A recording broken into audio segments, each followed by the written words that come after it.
Hello everyone, I am Zhuying from Southeast University. Today I'm happy to present our work, EmoEcho, towards understanding the design of emotion mimicry in digital social games. We know that mimicry can be playful.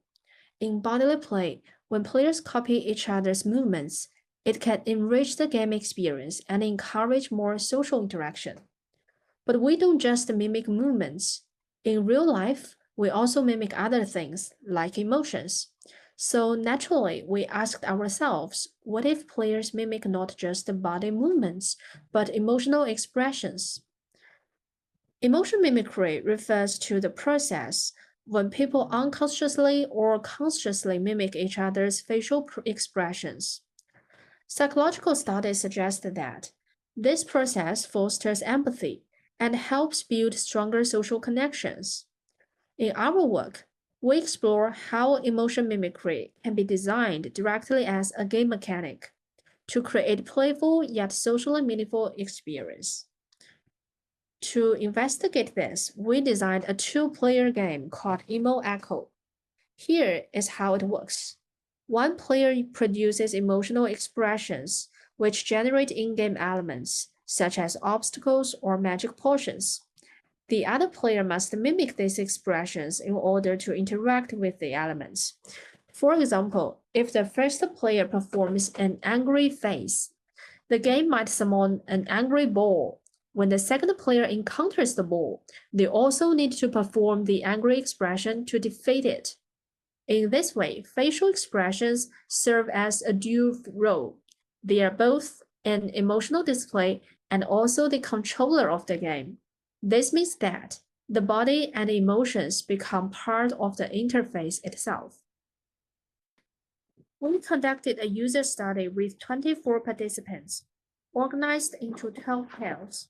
All pairs already knew each other beforehand. We used a within-subject design. Each pair experienced two versions of the game. One is EmoEcho with emotion-based input, where one player used emotional expressions to create game elements, and the other mimicked these expressions to interact with them.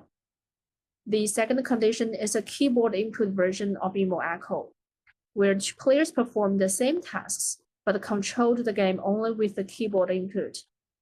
Within each pair, one participant was randomly assigned as the expression initiator, and the other as the expression mimicker. After playing both versions, in randomized order, they filled out questionnaires and participated in interviews. We used the game experience questionnaire to evaluate the experience. Across almost all dimensions, competence, immersion, flow, reduced tension, lower negative affect, and higher positive affect. The emotion-based condition significantly outperformed the keyboard condition. We also measured social presence. Again, emotion-based interaction clearly led to stronger feelings of being socially connected to one's partner. Now, what about differences between the two roles, initiator and mimicker? Interestingly, we found no significant differences. The game experience and social presence ratings were equivalent for both roles. This means both players, whether they create expressions or mimic them, were able to enjoy the game equally, and both felt socially engaged. From the interviews, we identified three themes. The first one is appreciating the facial expressions as game controller, where players experience the facial expressions as both emotional displays and part of the control scheme, turning the body itself into the game's interface. The second theme is expression contagion through face-to-face play. Players engaged with emotion mimicry by observing and imitating others' expressions. This process fostered both conscious skill development and unconscious emotional understanding, leading to emotional contagion between players. The last theme is emotion connection through expression mimicry. This theme suggests how the game mechanics facilitate shared emotional experiences between players and increased their social connections. Based on these results, we propose several design implications. Let me introduce one here. Sequential structure of mimicry facilitates emotional dialogue. In many previous works on emotion-based social interaction, two people were often asked to express emotion at the same time. For example, both smiling together or both showing surprise simultaneously. That kind of design focuses on synchronization. In contrast, EmoEcho highlights sequential mimicry. One player initiates an expression, and the other responds by imitating. This creates a turn-taking process, very much like a dialogue. Just as in conversation, one person speaks and the other replies. Here, one person expresses and the other echoes emotionally. This sequential process adds depth to the interaction.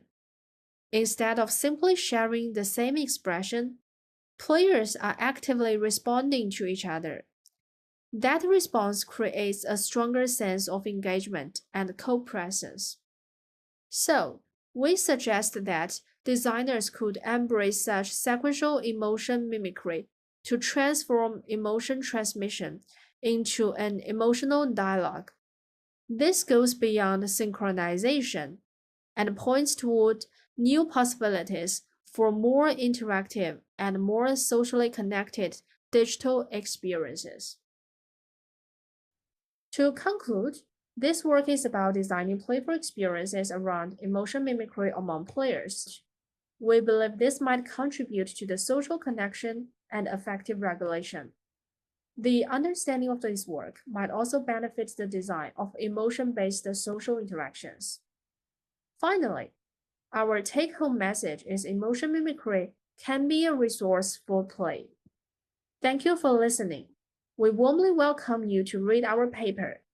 And if you have any questions, please feel free to contact us.